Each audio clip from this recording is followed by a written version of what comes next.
To deactivate your Instagram account using the Instagram app on your iPhone or Android device.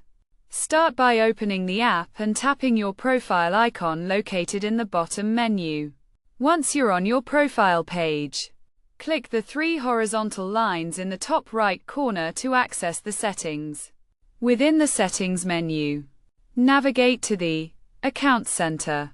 Next, scroll down and select Personal Details.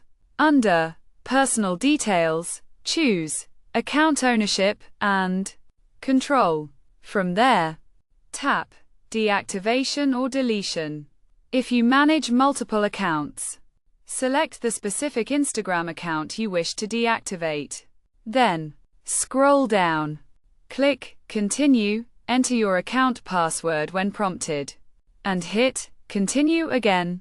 At this point, your Instagram account will be deactivated. To reactivate it in the future, simply log back into your Instagram account.